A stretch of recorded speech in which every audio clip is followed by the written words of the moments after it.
भारत का संविधान, उसमें हर व्यक्ति की आस्था होनी चाहिए।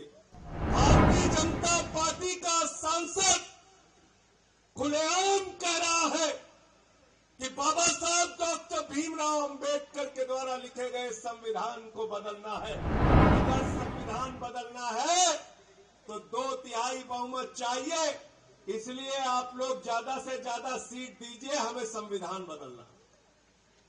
कितनी खतरनाक बात है। नरेंद्र मोदी जी का काम 272 में नहीं चल रहा। आदिल भाई, सांसद जी कह रहे हैं 272 में काम नहीं चल रहा मोदी जी का। अगर संविधान बदलना है तो 2/3 बहुमत चाहिए, इसलिए आप लोग ज्यादा से ज्यादा सीट दीजिए, हमें संविधान बदलना। कितनी खतरनाक बात है, कितनी खतरनाक बात है। भारतीय जनता पार्टी का सांसद खुलेआम कह रहा है कि बाबा साहब डॉक्टर भीमराव अंबेडकर के द्वारा लिखे गए संविधान को बदलना है।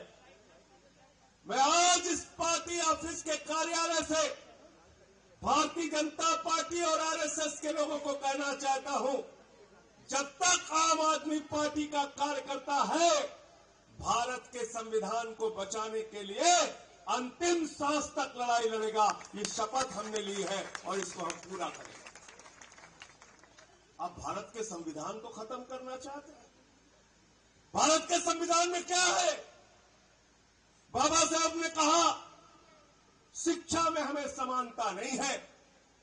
समाज के वंचित लोग, समाज के पिछड़े लोग हजारों हजार साल से जाति व्यवस्था के कारण जिनको उनका अधिकार नहीं मिला, मंदिरों में प्रवेश करने के नाम पर भी जिनके साथ भेदभाव किया गया, तालाब में पानी पीने के नाम पर भी जिनके साथ भेदभाव किया गया, स्कूल में पढ़ाने के नाम पर भी जिनके साथ भेदभाव किया गया, बाबा साहब ने कहा शिक्षा का समान अवसर हिंदुस्तान के सभी वर्ग के लोगों को मिलना चाहिए।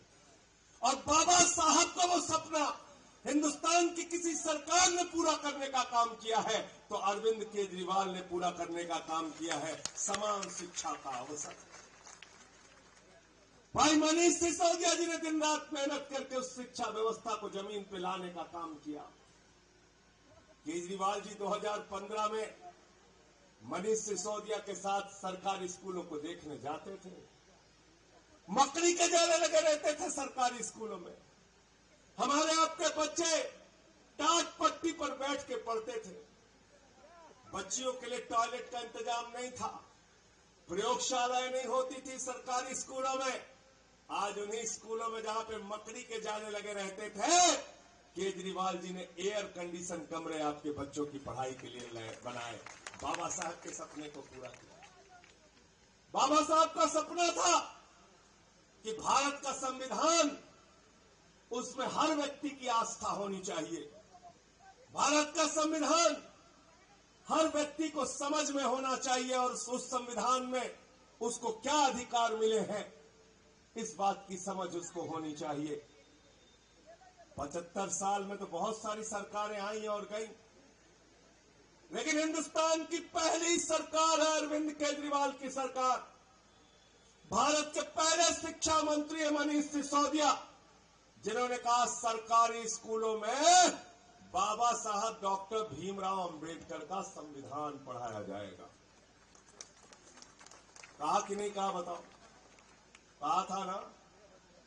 कहा था ना? तो जन्म के आधार पर भेदभाव न हो, ये ताकत कौन देता है? कौन देता है? जोर से बोलिए। कौन देता है? जोर से बोलिए। शिक्षा के नाम पर भेदभाव न हो, यह अधिकार कौन देता है? स्वास्थ्य के नाम पर भेदभाव न हो, यह अधिकार कौन देता है? नौकरी में अवसर के नाम पर भेदभाव न हो, यह अधिकार कौन देता है?